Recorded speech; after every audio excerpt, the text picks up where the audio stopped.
In today's video, I'm going to be doing my pros and cons on the brand new Samsung Galaxy A56 5G. Stay tuned.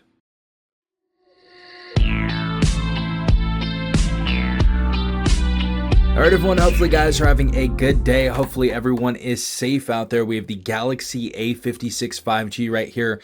And in today's video, I'm going to be telling you the things I like about this device and some of the things that I don't like about this device. But starting off on a positive note, we are going to go ahead and get into the pros on this device. All right, everyone. So first and foremost, I think the biggest pro, or one of the biggest pros about this device, definitely has to be the build. Now, in my honest opinion, I think this looks better than the Galaxy S25 lineup. I know a lot of people don't agree with me, but I think this is such a nice looking phone, and it's that much nicer because it's built out of very premium materials. This is a very premium glass front with Gorilla Glass Victus Plus. We have IP67 rating on this for 1 meter up to 30 minutes. And of course, a glass back on this device and an aluminum frame. Very, very bright aluminum frame. I might add, this is definitely something that reminds me of like the iPhone 6S back in the day with that rose gold look right here. So a very beautiful phone and a very premium build on this. You are definitely going to want to put a case on this because this may shatter if you drop it.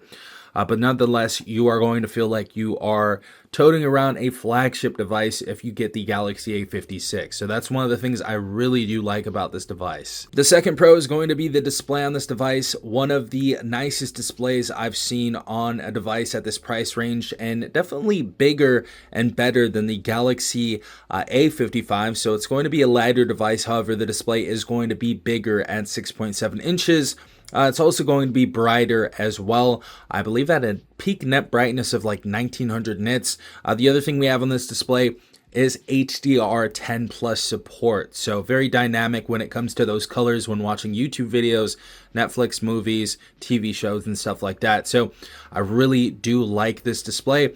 Also, I don't think the bezels, take away from it as well. A lot of people are talking about those bezels, but I still think this looks pretty decent overall. I feel like there's minimal bezels going on right here.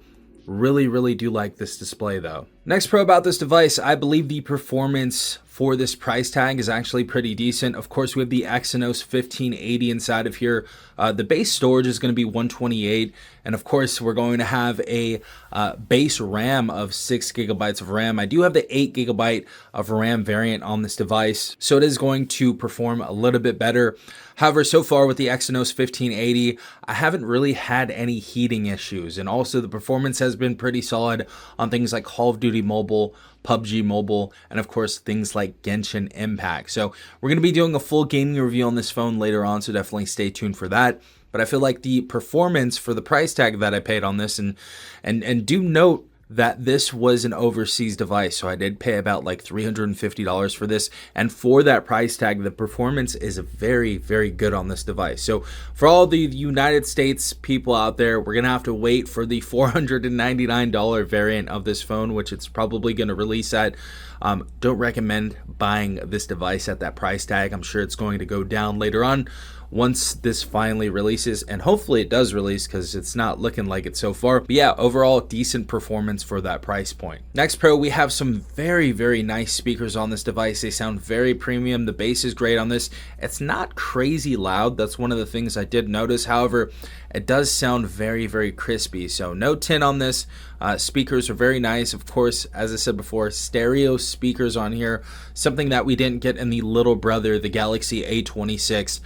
So great to see that we have those on here, and they sound great. So if you guys are wondering if your gaming experience is going to be decent, it's going to be good, because if you plug one of these speakers up, you're going to get another speaker firing straight at you right here at the headset. So definitely enjoyed my experience so far with that. And I think overall these are some decent quality speakers. And the last pro I want to get into about this device, I have to say this is a very polished UI 7.0 for the Galaxy A56. It looks really good, man. I really do like the refreshing update that Samsung did to their devices with UI 7.0. The other thing is we have Android 15 outside the box, as you guys can see. So great to see that we have the latest Android software on this device.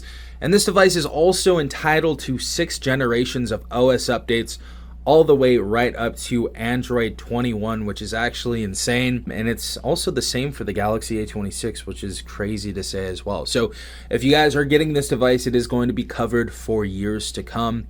So one of the biggest pros about this device has to be that software support. Really do like what I'm seeing from Samsung in that area the last couple of years. Great stuff. Now getting into the dreaded cons of the Galaxy A56. The first one, obvious one, no charger inside the box, and people are still complaining about this. I read the comment section every day on my Samsung device videos, on my unboxings and reviews and stuff like that, and one of the biggest complaints is there is no charger inside the box. Now I can totally skim this over and say this is not a con at all, but there's just so many people talking about this nowadays that I can't just get over it with the, hey, it's 2025, that doesn't exist anymore. You know what I mean? People are very clear about wanting a charger inside the box and not having to go to the store to buy a charger. I know it's for saving the trees and saving the environment and all that type of stuff, whatever the company says, but it kind of sucks that we don't get a charger inside the box. Great phone, right?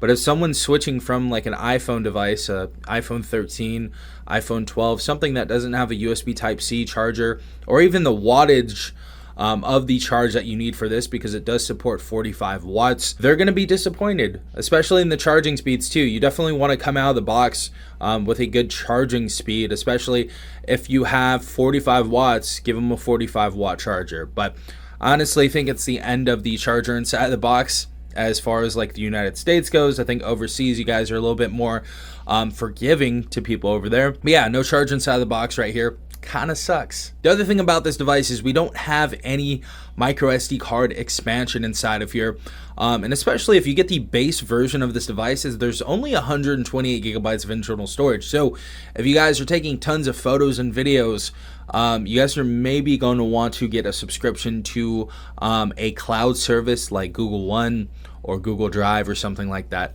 Again, really sucks that we can't put an SD card inside this device. Kind of turning into the more flagship devices, but that's just something that we have to expect in the future, because pretty much everything later on is most likely going to be cloud storage and things like that. So it's probably not going to be too much crazy storage variants or offering micro SD card support anymore, just because I think they're just trying to put everything on the cloud nowadays, just like Apple does. And last but not least, I'd have to say the price point is absolutely not competitive, especially when you compare this device to the Galaxy S24 FE. Now I'm talking about the release of this device. The release of this device, it was released at $499, and they're saying in the US this device later on in 2025 is going to be released at $499 as well. I don't feel like that's going to work out too well, because the Galaxy S24 FE on Swappa all day is under $500. You can get it on eBay all day under $500. I've seen the Galaxy S24 FE even, you know, on sale at some electronic stores for under $500 or just at $500. So to release this phone in America at a $500 price tag, I just don't think it makes any sense. I hope that they release this at a price tag of like $399. I feel like it would sell very well. And I just feel like there's too many options out there to release this device at $499. But anyways, those were my pros and cons on the Galaxy A56 5G. Let me know in the comments section down below what you guys think about this device. I hope you enjoyed this video. Hopefully it helped you out to make a decision on your purchase. If you guys did enjoy, drop a like, hit the subscribe button, and hit the notification bell to be notified every time I upload a new video. This has been Safon from TechRight. Peace out, Tech Gang.